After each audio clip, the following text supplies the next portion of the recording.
if you got paid every time you heard or read about how Oklahoma State University is in the depths of despair with the transfer market, then you'd probably be rich by now. I mean, you can go find it literally anywhere. So now that spring ball is over and everybody that left Oklahoma State has had the opportunity to show what they could do at their new prospective universities, as well as the guys that we brought in to replace them have had likewise the same opportunity to do so in Stillwater thus far, we'll take a dive back in and kind of see where everything shakes out. And y'all know I absolutely cannot stand it when coaches try to blow smoke up everybody's wazoo, especially when we know it to not be true.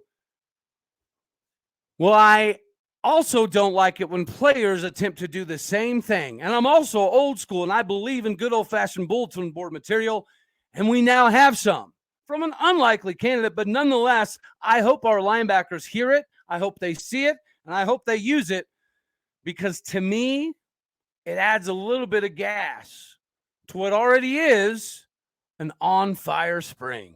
You are Locked On Oklahoma State, your daily podcast on the Oklahoma State Cowboys, part of the Locked On Podcast Network, your team every day.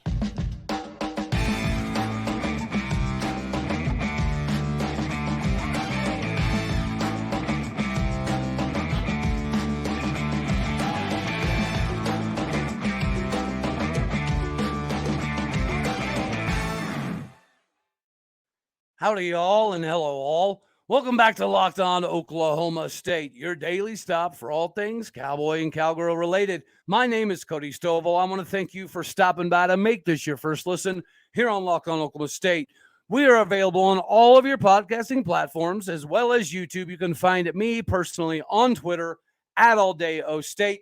Make sure at the end of the video, if you like what you heard, hit the like, hit the share, hit the subscribe, the notification bell, all that fun jazz. Okay, yes, as you can tell, I'm a little fired up for this one today. Feeling kind of feisty. But don't worry, it's not going to be one of those, oh, Cody's about to rant again. It's not exactly that.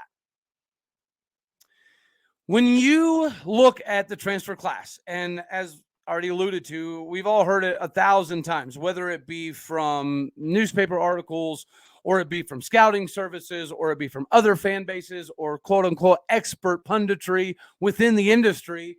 The common consensus was Oklahoma State lost so much in the transfer portal that this coming season was going to be a complete disaster.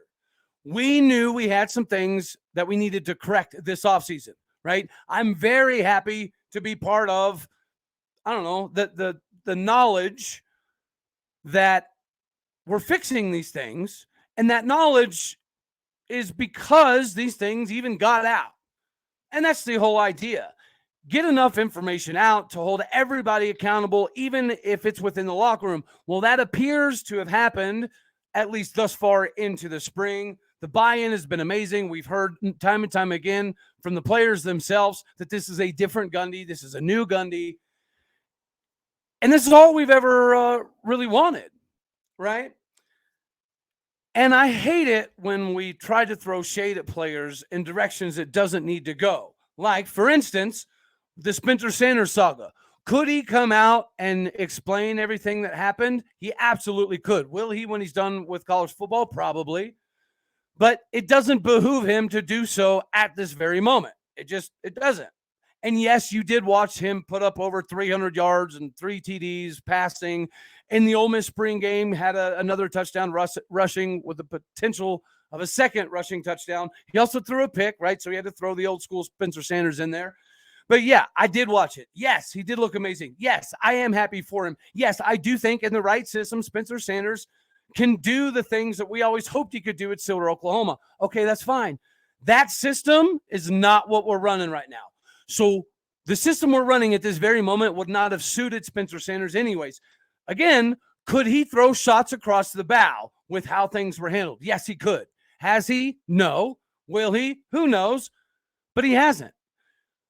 Trace Ford caught a lot of heat for his decision to go 71 miles south down the road to our rival. And he caught a lot of flack for it from Oklahoma State fans. Some of the things that were said were kind of embarrassing to even to think we have fans like that, but every fan base does have those type of fans, so it is what it is. But nonetheless, when all of that stuff was going down, could Trace Ford have taken shots across the bow? Yeah, he could have taken some more pointed shots. He absolutely could have. When you heard that Mason Cobb was leaving, yeah, it was a punch in the gut. Yeah, it hurt me personally because I'd established a really good relationship with his mother via social media. So we had some conversations. And, so I had a very high affinity for Mason Cobb. I was excited to see where he would go and do. And then you hear about all of the shenanigans that happen with A&M. And then he immediately leaves A&M, ends up at USC. Okay, fine, great. You want to go play for stinking Lincoln? That's cool, man. But he has given his reasoning now for leaving Oklahoma State. And this is the bulletin board material that I'm talking about. So Mason Cobb said that he left Oklahoma State because he wanted to be somewhere that would prepare him better for the NFL, prepare him better for the next level. Oh, that makes so much sense because, I don't know, Malcolm Rodriguez and Devin Harper and Amen Agbongbamiga are just doing so terrible that, there's not a path to play linebacker at Oklahoma State and go to the NFL. Get the flip out of here with that bull honky, buddy. Another thing he said was he wasn't getting pushed. He wasn't getting pushed enough to be better. He wasn't getting pushed enough to end up in the NFL. So it's like he forgot that Malcolm Rodriguez and Devin Harper were right in front of him. So that's not viable. Or is it? If that's viable and you're a linebacker at Oklahoma State University, please do, pray tell, put that on the bulletin board for everybody to use. Xavier Benson, Jeff Robertson, you should use that. Justin Wright came in to fill the void that was going to be left by Mason Cobb. Is Justin Wright as athletic as Mason Cobb? Can he move side to side and do some of the things Mason Cobb can do? No, he cannot. But he also is not going to get burnt on assignments. He's not going to try to do too much and eat up other people's responsibilities. Sometimes defensively, it's good to have that All-American type that can cover up a bunch of losses. But also sometimes it's good to just have a guy that's willing to do his job. That is Justin Wright. Is it going to be as pretty as what Mason Cobb could do? No, it's not. But it really chaps my hide to hear him say stuff like that. It's ridiculous to say that you left because there wasn't a clear path to the NFL playing linebacker at Oklahoma State University. That's a bold-faced, cotton-picking lie, and you know it. And then to turn around and say that the guys behind you weren't pushing you, like Nick Martin wasn't pushing you, like Lamont Bishop wasn't pushing you. Like Donovan Stevens hasn't been doing his thing for quite some time now. Like, okay, maybe that part's viable. Maybe he wasn't getting pushed enough. And if that's the case, then that means the guys that have the depth chart pieces for linebacker at Oklahoma State right now should take offense to that. Heck, I even think maybe Colin Oliver should take a little bit of offense to that. Mason Cobb wasn't getting pushed enough at Oklahoma State. All right. Cool. I think that we're built this season to be much better. I think that we're built the right way to potentially make a run at a Big 12 championship. No, it's not just the schedule. No, it's not just because I'm punch drunk in love with everything that happened this spring. But again, it's way better than we've been. It's way better than last spring. It's better than the spring previous to that as well. We got robbed of seeing it as a fan base. Yes, I get that. But don't buy this 6-win, 7-win bull honky either. Don't buy it. You sell that and buy high. Bet the over. We're built for it this year. I promise you that. Speaking of built, yes, you already know we're rolling into my number one favorite partner here, and that is Built Bar. Ladies and gentlemen, that we did drop a new peanut butter puff flavor Saturday, so hopefully you've had the opportunity to check that out and try it. If you haven't, make sure you do, because Built Bar or Built Puff, they are the delicious snack that you need in your life because they taste really good, but they're also super healthy for you. Make healthier choices, guys, right? You're traveling, you're taking your kids out. School is kind of getting to a place where baseball season is in full effect. So I know we're loaded down with these and gummies. I'm a huge gummy bear addict. But gummy bears and Built Bars, it's the way to go for us. And you already know what makes them so good is they're covered in 100% real chocolate. But not only that, they come in the flavors that are unmatched, right? We just launched a new flavor. We also got churro, peanut butter brownie, cookies and cream is the bee's knees to me. But on top of being 100% covered in real chocolate, they also have 130 calories, 4 grams of sugar, and a whopping 17 grams of protein packed into one bar. Do not miss your opportunity to go get hooked up on some Built Bar today. Go to your local Walmart or Sam's Club while you still can to get your specialty flavors, or go to Built.com. Head to Walmart today, go to the pharmacy section, grab yourself a box of Built Bars. You can pick up a 4-bar box with my favorite cookies and cream. You can also get double chocolate bar, coconut puff, so on and so forth. Or if bulk is more your style, run to a Sam's Club. You can grab yourself a 13-bar box and make sure you hit all of the famous flavors, as well as the brownie batter puff and the churro puff as well. So you'll thank me. Go get yourself hooked up on some Built Bar. Okay, so let's dispel some myths here. Yes, we did lose a significant number of warm bodies, whether it be the transfer or it be graduation, okay? So let's just kind of hit on some of the transfers. Langston Anderson, wide receiver, really wish he would have stayed, but I completely understand him leaving, just wasn't getting the role that he always thought he was going to get at Oklahoma State. But he could never see the field enough to show us what he could do. Okay, cool. Caleb Etienne, he's the one that we're most recently aware of. He had just left in the last week and a half to go to BYU because he ran from competition. Okay, it's another backup. I know people do want to say, I heard some other fans from other Big 12 schools talking crap about, Mike Gundy and the way he let Caleb Etienne go and yada, yada, yada. Gundy was 100% spot on right on this one, guys. The dude just ran from competition. He was told that he was going to be splitting reps come fall, so his 13 starts previous meant absolutely nothing. It's not a weighted scale. It's about who is going to be best right now. What you did last year did not work, clearly, so it is what it is. We do know that Dalton Cooper is better than Caleb Etienne by a significant amount. We do not know if Jake Springfield or Cole Birmingham is going to be able to lock down the other side until they get to film. So I don't see it as a negative because he was getting passed on the depth chart. There was even a true freshman that just got here that was already pushing him to potentially pass him. So again, not that big of a deal. Bryson Green, wide receiver, left to Wisconsin. Again, not that big of a loss. I mean, I'm not going to throw too much shade, right? Because his brother's still on the team, and I have a lot of belief in what Blaine Green's going to do this season. But we'll call spade a spade. There were several times last season on film where Bryson Green gave up on routes, gave up on plays, gave up on tackling the DB whenever an interception occurred literally right in front of him. So, yes, he's very, very talented. But is he going to be missed? No, he's not. Absolutely not. You got Boogie, Stephon Johnson Jr. doing his thing down in Houston because he was a freshman and he was playing as early as he was. And you see some of the stuff come out of practice. He was breaking ankles on a daily basis. So, yes, this one is going to hurt. But we've already limited some of the pain here.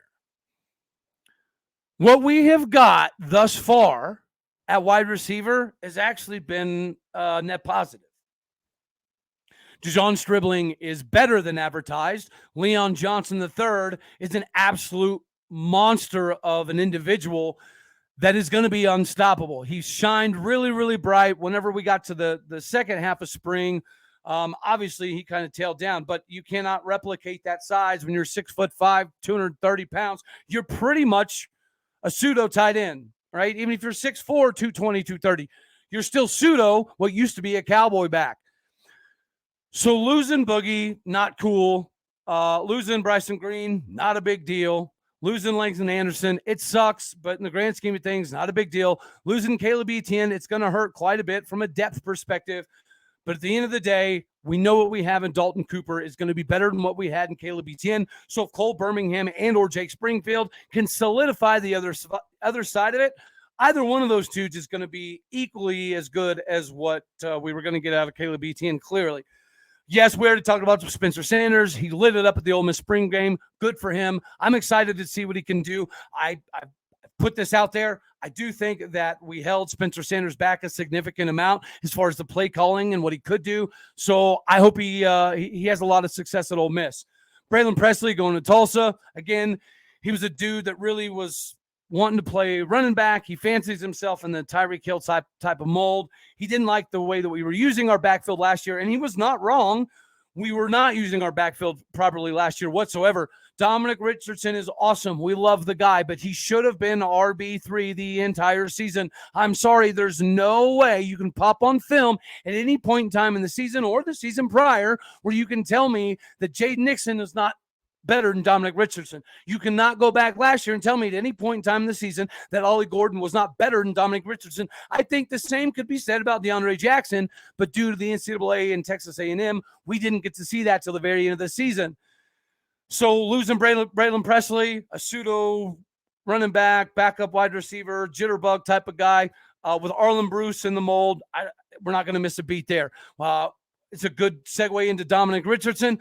We hope he has success at Baylor. I think that style could help him, but you never saw him grow with finding open field at Oklahoma State. You saw the power, right? You saw the aggressiveness. You saw the work ethic.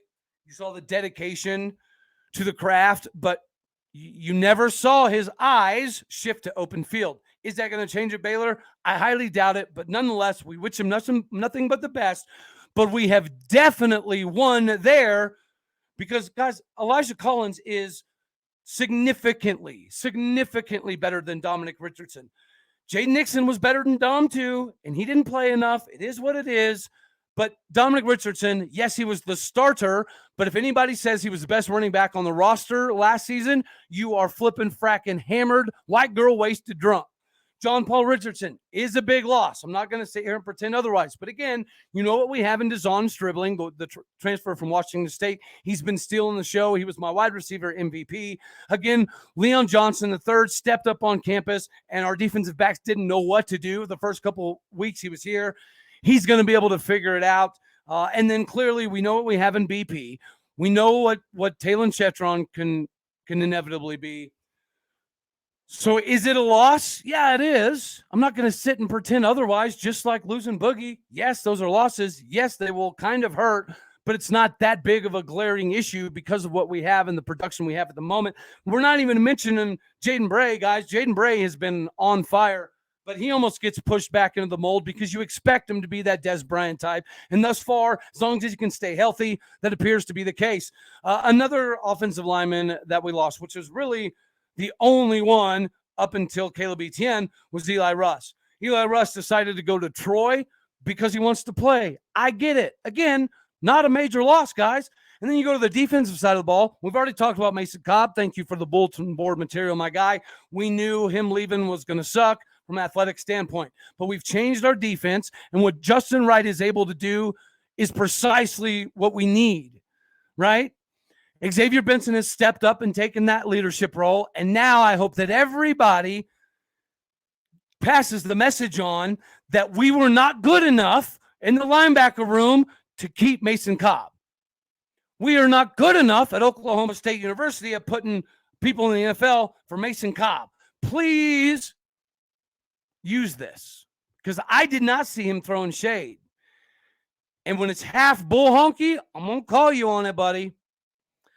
And then you had Nadarian Dizadare. I probably just murdered that. Obviously, if I don't even know how to pronounce his name, that probably shows you how much he was an integral part of the roster. Trace Ford, everyone wants to make a big deal about him going to OU. I do think that the medical situation, how he handled it, how he dealt with the injuries, it didn't help him. So the sales pitch he had from, the OU medical staff to Mama Bear Ford, I completely get it. He did just get released recently. But again, people tend to forget, even before his injury last season, he was already splitting time with Colin Oliver. So OU fans want to call him a starter. That's fine. You can call him a starter, but you can also look and see that he was splitting reps. He did not want to split reps anymore, and he didn't like the way the injuries were handled at Oklahoma State University. I don't see the big deal with him leaving to OU, to be honest with you guys. But he's not throwing shade. And we have Anthony Goodlowe. And Anthony Goodlowe and Nathan Latu already look like they're going to be able to replicate what Trace Ford was ever able to do in Stillwater anyways. So, yeah, we've seen flashes of his NFL ability, but he wasn't on the field enough for us to know if it's going to be a loss or not. Thomas Harper, him going to Notre Dame kind of sucks, right? Because, the story with his brother, him and his brother playing together at Oklahoma State University and him having an additional year and following the same footsteps as his brother and yada, yada, yada. It does kind of suck a little bit to see him transfer to Notre Dame. But again, he's a safety, and he knows how absolutely loaded at safety we were going to be. So he was going to get squeezed out of playing time. It is what it is. Don't fault the guy whatsoever. DeMarco Jones, another cornerback, number 22. You saw him on the field quite a bit. He was a very reliable backup that I wish would have stayed, right? There's a few of these Cowboys that I know they would have continued to remain at the backup spot, but adding the depth was really, really instrumental, and some of the capabilities we had in the back end. Talent-wise, I get it. He was going to be relegated to a backup role again this season, but I hope he does really, really well at Tulsa. But again, when we get Ladarius Webb Jr., it automatically canceled that out. And then you find out Ladarius Webb Jr. is so good, we don't need him at the cornerback position. So he also washes out what Jabbar Muhammad was going to be able to do or not do. Yes, I know he's doing well right now, looking good at spring in Washington.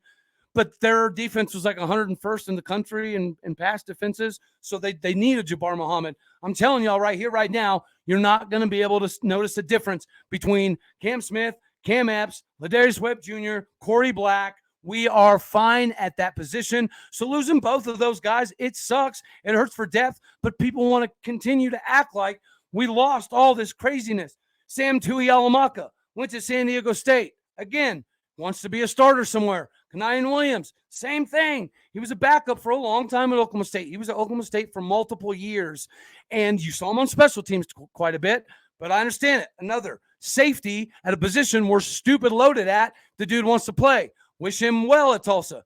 And then you had some people like Braden Johnson going to the NFL. Zach Middleton's not playing football anymore. C.J. Brown had some stuff kind of shake down. Tyrone Weber had some mental evaluation stuff that he needed to get taken care of. Transferred to somewhere in Canada. Good for him. We kind of know the Hunter Woodward situation. Sione Asi going to the NFL draft. Lamont Bishop, NFL draft. Brandon Evers, NFL draft. Sean Michael Flanagan, he's going to try his hand at the business realm. Tyron Irby, NFL draft. Tyler Lacey, NFL draft. Brock Martin, NFL draft. Jason Taylor, NFL draft. And the point I'm making here is, what position other than quarterback did we lose that we should have a bunch of questions about? I tell you, the answer is pretty much none. Wide receiver concerned me for a while. It really, really did. But seeing what DeJon Stribling is, seeing how Jaden Bray is coming back, seeing what Blaine Green is currently doing at the moment, seeing what Talon Shetron is currently doing, seeing the growth from some of the younger guys, the capability that Arlen Bruce has to line up in the backfield, just like we were going to potentially do with a Braylon Presley, and split out as a wide receiver, whether it be an H-back type of role or a slot receiver type of role. You check all the boxes, right? People always want to talk about Trace Ford. Okay, cool. We got Anthony Goodlowe. We win there. Sione Asi going to the NFL. Okay, fine. We got Justin Kirkland, and the dude is performing like an absolute animal. He pretty much eats up two different people. So if you want to throw Sam Tuialamaka in there as well, that's still a Justin Kirkland equivalency.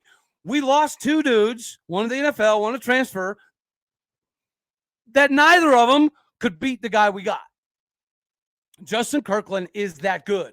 Anthony Goodlowe is that good. Justin Wright is going to do precisely what we need him to do. So he's going to replace Not all of the production that Mason Cobb gave us. I get that.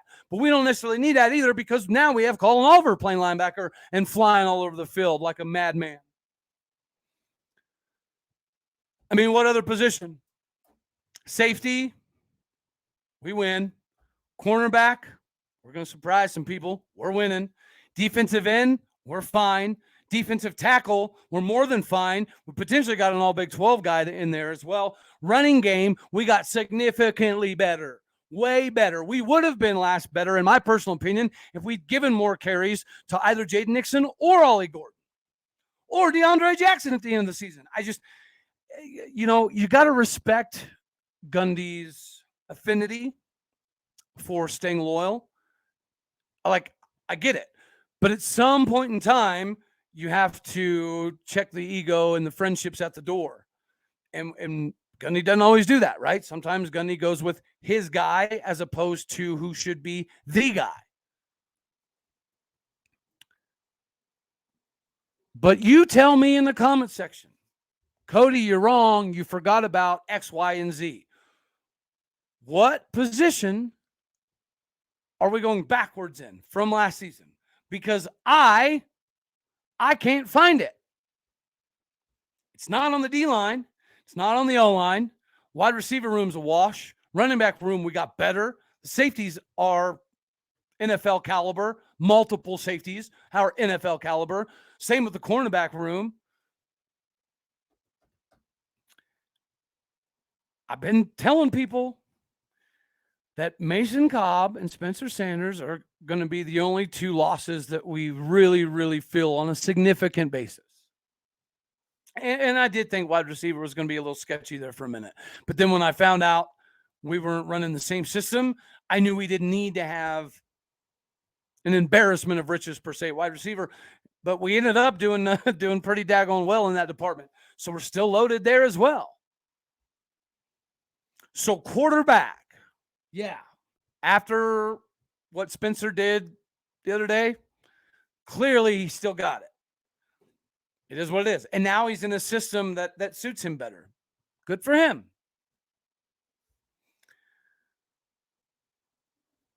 But stop letting people tell you you're an Oklahoma State fan. You lost half your roster. You lost X, Y, and Z. Because it's just not right. Quarterback, yes. Yes, you're still seeing Alan Bowman and Garrett Rangel fight it out. And you're seeing a lot of improvement from Gunnar Gundy as well. And you're seeing Zane Flores, the real deal for a freshman. But are any of them where Spencer Sanders is at the very moment? No. Again, I'll say it till I'm blue in the face. I think we screwed Spencer Sanders.